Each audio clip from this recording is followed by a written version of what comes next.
Hi and welcome along to this week's episode of CannaChat, where we casually chat about all things cannabis related. We appreciate you tuning in. All views expressed in this podcast are the opinions of the host and in no way medical advice. Hi guys, and welcome to episode 3 of CannaChat. I'm lucky enough to be joined again with Tim today. Hey Lee. Hi Tim. How's things? Not too bad. It's nice to see a bit of good weather again. Oh mate, just let it keep coming. That's all Indeed. I can say. Hopefully it's the start of the spring. I know. So this week we put out calls for a few questions. We did. One of the most popular ones, which is no surprise really, is people asking, could we learn a wee bit more about the host, which would be you, Lee? Okay. Well, I started researching cannabis over a decade ago. Since then, I found such an interest in the plant when I found so many different benefits for so many of the different cannabinoids. Over time, I was just enthusiastic to get into the industry as much as I can. So when CBD became legal, I jumped straight into the industry as much as I could. I started working for Cannahealthcare, and I run Cannahealthcare, and I done free house calls for people, going out and giving information to people of the benefits of cannabis and letting them see the benefits that CBD and other cannabinoids can offer. After that, I started creating Good Vibes bespoke products in 2019. Since then, I've created a few products now that are on the market and seem to be getting very good feedback. Then 2020 came along and I finished my diploma in medicinal cannabis. Since then, that sort of gives me a bit of credibility now in the industry, that I do have a bit of knowledge behind what I'm claiming to have. Well, that's a very impressive resume, I would say. Diploma in medical cannabis. Thanks, Tim. What on earth does that involve, vaguely, out of my own curiosity? Well, it was quite a lengthy course, to be honest. I was expecting it to be quite handy for myself, because I had been researching cannabis so in depth. I'd read a lot of books over the years and stuff, and done a lot of online research in cannabis. So I did expect it to be quite simplistic to me. It's sort of maybe quite naive of me, because it was quite in depth as regards the body's own sort of internal systems and the immune system and things like that. And how everything else relates to the endocannabinoid system. I understood the endocannabinoid system, but I had to learn how that connects with the rest of the body and how everything interacts together. I think it's very apparent to people, I'm sure, whenever you explain your history, that, you know, not only have you studied it from an educational point of view, but you actually manufacture CBD products. I think that's, I imagine to most people that'll make a lot of sense, because clearly you're an expert in your field. And the only way to really get to that level is to be involved, both from the educational point of view and practically making the stuff. Mm-hmm. Yeah, and the R&D side of things, yeah. Yeah. And making CBD products, how has that journey been since, was it 2019, did you say that? Yeah, it's been very enjoyable. I say since I've researched cannabinoids and the benefits of them, I've always been enthusiastic to do product development and create products, because I just feel there's so many corners being cut in the industry. So I wanted to do what I felt I could create a better product than a lot of products out there by utilising the terpenes and creating bespoke terpene blends for daytime and nighttime and things that hadn't been done back then. So I really have enjoyed that journey of doing that now, and I say I've got so many different products out there now that do seem to be getting great feedback, because the research is behind them and the quality products, the quality sort of base product is behind it. Yeah. And that's the whole thing for you, isn't it? I think, again, that kind of comes through in the way you talk about the product, but you start with the best and only the best.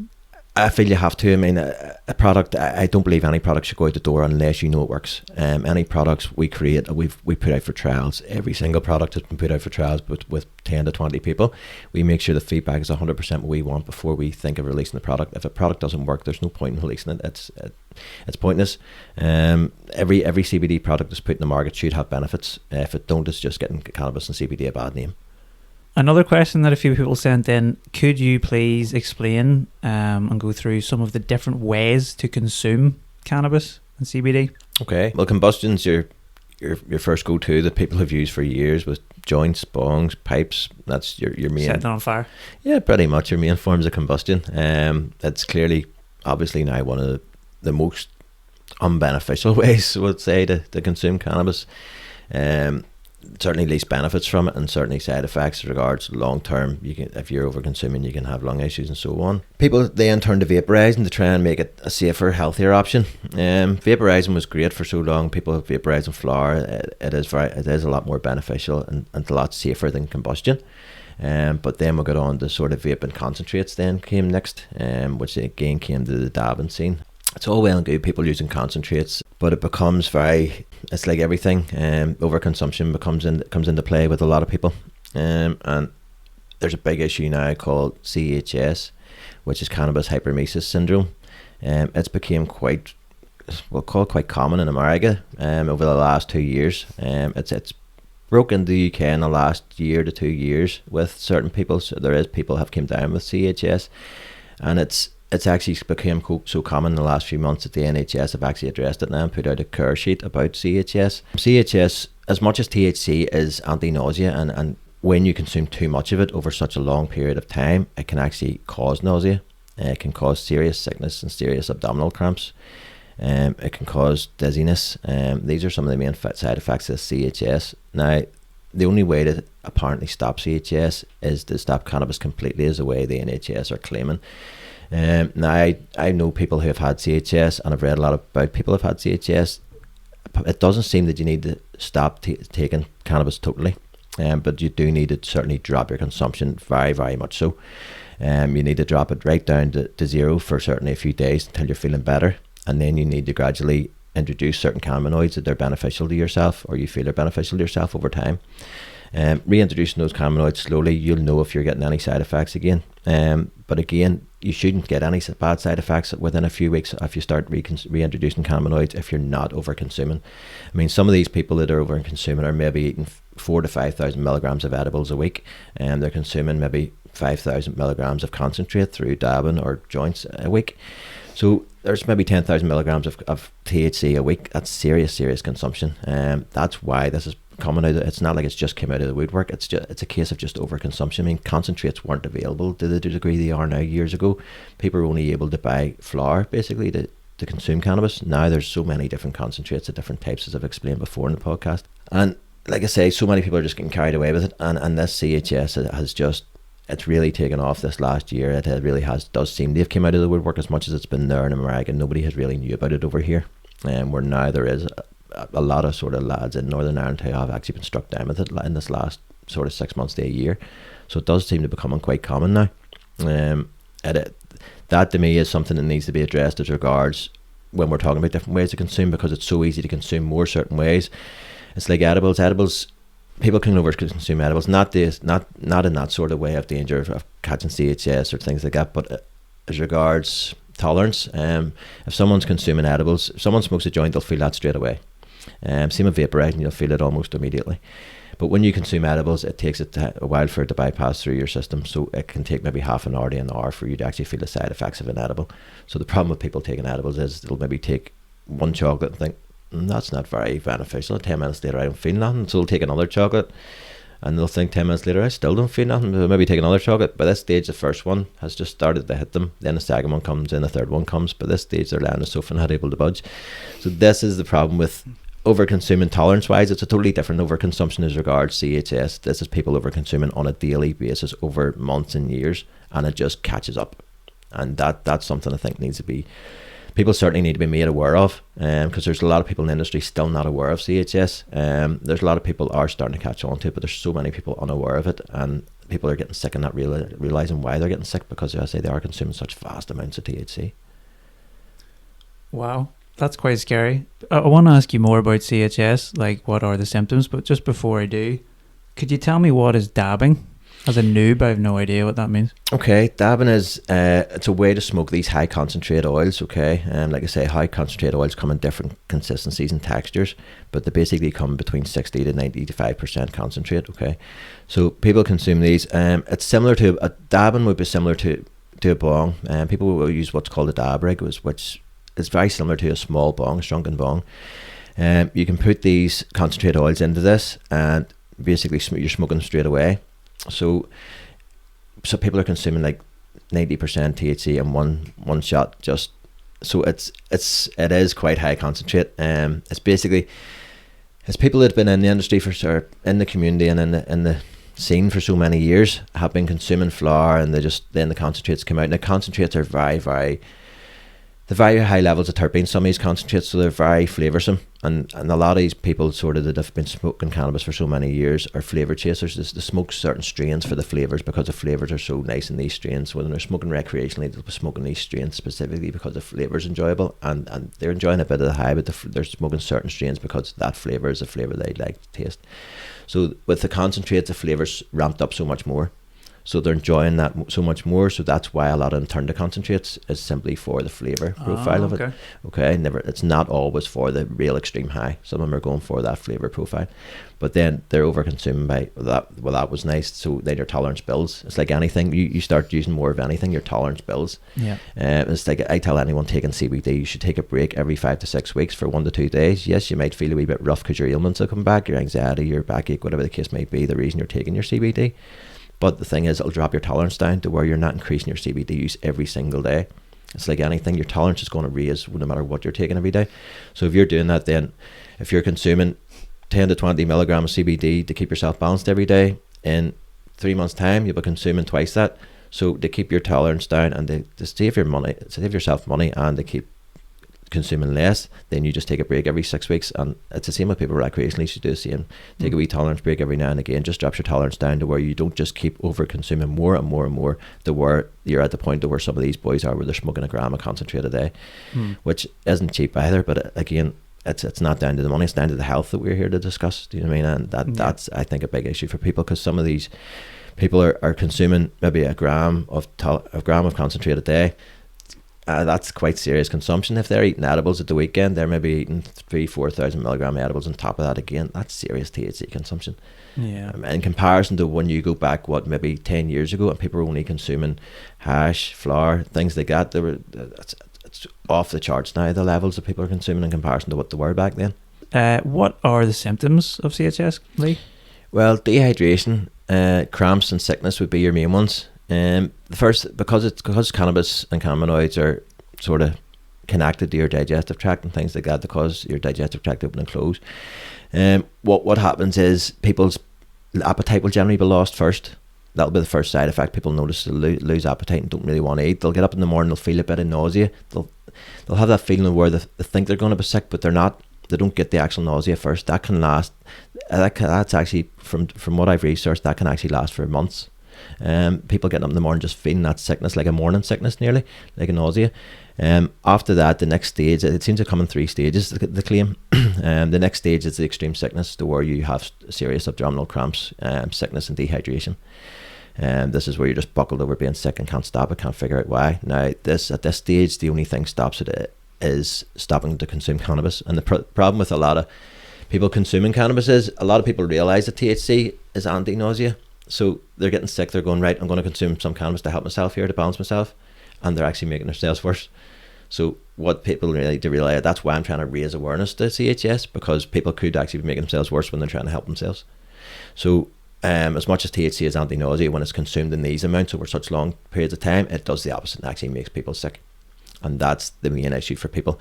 Then the third stage is when they stop cannabis. It takes a while for their appetite to build up again. This can take a few days to a week. Their appetite will take a while to gradually build up to where they have no appetite, don't want to sort of consume food, and that can last up to a week. After that, then things tend to go back to normal. As I say, certain regulatory bodies claim that the only way to stop this is to stop cannabis altogether forever. I don't believe so. I mean, to me, like I say, it's overconsumption has caused this. It's not just cannabis. You can't demonize cannabis just because people are overconsuming. It's like I said before, you can't demonize anything for people overconsuming. Anything can be abused. So this is no different, but it does need to be addressed, because, like I say, there's so many people even in the cannabis scene that don't know nothing about it and haven't heard about it, and that shouldn't be like that. You know what I mean? This should be pushed out there very, very fastly, this information. Definitely. It's almost like, I suppose it's human nature, really, isn't it? That you get something good and then you just try and extract the absolute most. But I mean, ultimately, it sounds like something you've told me before. Like, that sort of concentrated level of stuff would really be something you would use for the likes of cancer treatment, right? Yeah, exactly. It has a time and a place. Yes. Yeah. But even that, you're building that up over time. Do you know what I mean? But even treating cancers and things, you wouldn't even be consuming that sort of amount. Do you know what I mean? It is crazy amount some of these people are using now.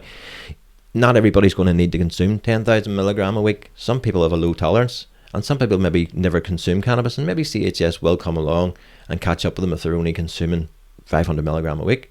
You mean, so it doesn't necessarily need to be vast amounts, because everybody's different, everybody's immune system is different, everybody's makeup is different.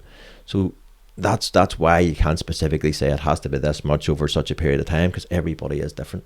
Yeah. But like I say, it generally from research I've been doing, it does seem to be high consumption, and that seems to be the main cause of it, high consumption over long periods of time.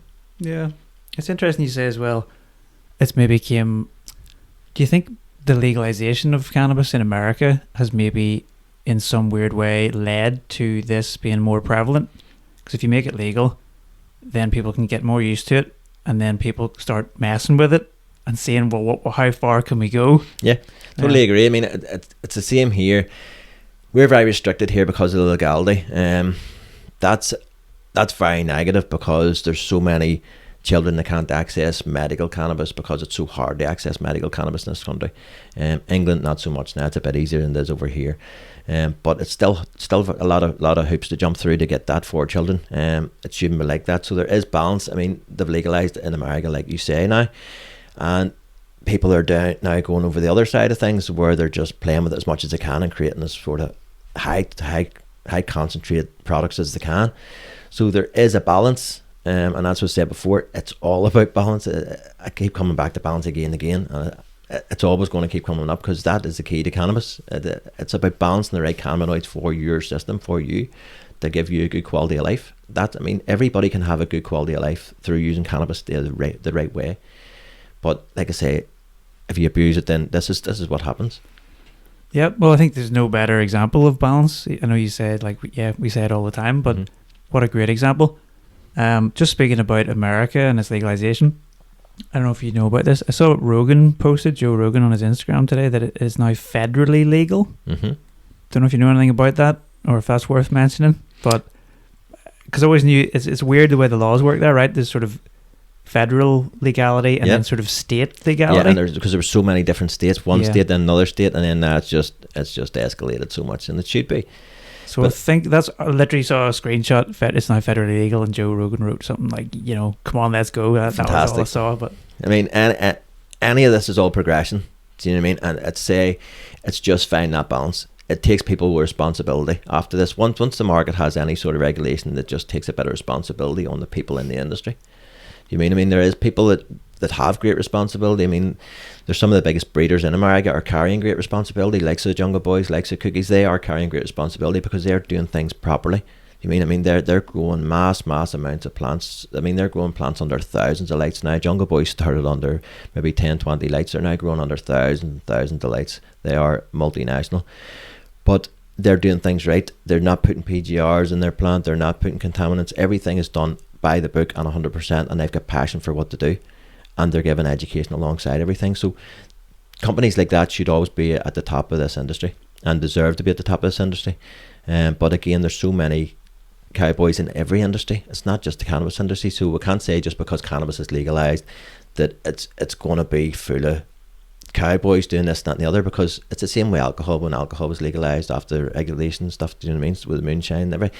So there's so many different ways to look at different things. It's just taking on responsibilities. The people in certain positions need to honour their responsibilities, and that's what it boils down to, because that's how you keep the kids safe. That's how you keep the younger generation coming up safe. They need the education, they need the regulation, they need the people to take responsibility and do things right. Yeah, totally. Just one more question on the CHS thing, if you don't mind. Is there any famous cases that people could maybe have a look at to get a bit more of an understanding? Well, weirdly enough, we've actually been talking about this all week there, and then I'd read an article last night that M&M's actually now been struck down with CHS. So not that it's a beneficial thing, but it's certainly going to raise awareness. Something good will come from it. Right, yeah. As regards, it'll raise global awareness now, because hopefully people will now see it as a real thing. And like I say, there's so many people unaware of it, and hopefully this will raise the profile of it and push it out in the mainstream, that people see there is a problem with this, and that there is Cannabis Hyperemesis Syndrome, and it is a real thing. It's not just something that people are trying to taint cannabis. I mean, I'm as pro-cannabis as anybody, but I'll be the first to admit when there's things that need addressed. Yeah. You can't sort of advocate for something but deny negative side effects or negative things that come along with it. You have to address them. Absolutely. And that's what we're trying to do with this podcast from day one. Exactly, yeah. How bad is Eminem? Do you know? Is he in hospital? I don't know. I just read it last night, and on one of the articles in American, read that he was taken down with it. I'm not sure if he's hospitalised or not, but I do know he is taken down. It is public now that it is an official thing that he has actually got it. Yeah. But I mean, I would imagine them boys are consuming serious amounts of cannabis too at times. I mean, he's knocking about with Snoop Dogg there. Yeah. Absolutely, yeah. But no, I'm with you. As far as I think anyone who makes absolute statements on anything, I'm always very wary of. Mm-hmm. You know, when you hear people say cannabis is totally safe. Yeah. You know, Nothing is totally safe. Nothing is. Everything can be abused. Do you know what I mean? Like I say, there's so many beneficial products out there. There's vitamin products out there. If you overconsume them, you'll have issues too. It's no different. There's supplements. You overconsume them, you'll have issues. So there is beneficial things that will have issues. Cannabis is exactly the same. It's no different. Like I say, I'm as pro cannabis as anybody, but I'd be the first to admit if there's things that need addressed. You have to stand on the fence with this. You can't. That was one of the reasons why I wanted to get this podcast up and running, because everything seemed to come from one side. People are going, cannabis is bad because of this, because of that, because of the other, and you have the other side of people going, no, cannabis is great because it does this and this and this. Someone needs to stand on the fence and go, yes, there is negative side effects to cannabis, there is negative things if you overconsume and so on, but there's so many benefits too that we need to address, and the benefits outweigh the negatives tenfold. So like I say, the negatives only tend to come along if it's down to irresponsibility, down to people not regulating things right, or down to people being irresponsible with consumption with themselves, with overconsuming these serious amounts. I mean, like I say, edibles is a big market now. It's so elaborate you would not believe. I mean, there's major chefs and chocolatiers giving up their careers to start in the edibles industry because it's became so big, even underground in countries where it's illegal, never mind fully legal countries like America. So the edibles industry is unbelievable, and some of these boys are serious artists. It's unbelievable some of the work they pull out. So the work deserves credit. But again, it's a balance. Do you know what I mean? It's like I say, everything in balance. It's fantastic to consume, for people to consume a level amount of edibles that suits them, but overconsumption just needs to be addressed, I think, for a lot of people, or it's going to give cannabis a bad name. Yeah. You know the way I always need to parallel it with alcohol, because that seems to be the way my brain works. Yeah. It's a bit like, would you say smoking flour, for example, would be a bit like having a few beers, but if you're pounding or what is it, dabbing? Yeah. So not cool, I'm like that would be just like pounding absinthe or moonshine. That's and who really needs that? Or again, as you say, maybe it has a place. Tolerance to that point, and maybe just stop, let the tolerance break. Would that be something? That's a fantastic comparison. You've just hit the nail on the head. That's exactly the way you would do it. I mean, if you're smoking flour, I would compare it to having a glass of wine at night if you're having a smoke of flour. Do you know what I mean? But yet if you're dabbing, then yes, it's like having a shot of vodka instead. Do you know what I mean? That's a very good way of comparing it. Yeah, I mean, you keep going back to alcohol just because it's the legal alternative. Yeah, and that's understandable. I can understand why you relate that. That's what I used to relate cannabis to a lot of the time, to try and compare the two sides. Yep. Cool. Well, I think that's a very quite scary but very fair warning to everyone. It's just something I needed to touch base with on, because I just think there's not enough awareness out there about it. I think there needs to be, because I say it's so many people consuming different at different ages consuming. Do you know what I mean? So everybody needs made aware of it. Just totally. And as you say, that's the whole point of this podcast. It's the good, the bad, and the ugly, right? That's exactly what it is. Cool. Well, Lee, that's really all we have time for this week. Is there anything last things you want to say or leave anyone with? No, that's it. Just if anybody's watching YouTube and enjoyed it, if they'd like and subscribe, it'd be fantastic. And if you're watching Spotify, if you'd follow us, it'd be fantastic. Yeah, and again, just any more questions, anyone, fire them through on please DMs, send them through, PMs, all those things. Send them through to DM and Instagram, or send them through to TikTok, or obviously send them through to YouTube itself, whatever suits you at all, and we'll answer any questions at all. Great. And as always, thank you for the education, mate. Tim, thank you for your time. Thank you for joining me again this week. I learned a lot. Catch us next week. Cheers, Lee. Watch the full video podcast on YouTube at Kaput Network. We'd like to thank you for joining us for this week's episode. We'll catch you again soon for some more CannaChat. And remember, the real crime is knowing cannabis can help others, but doing nothing about it.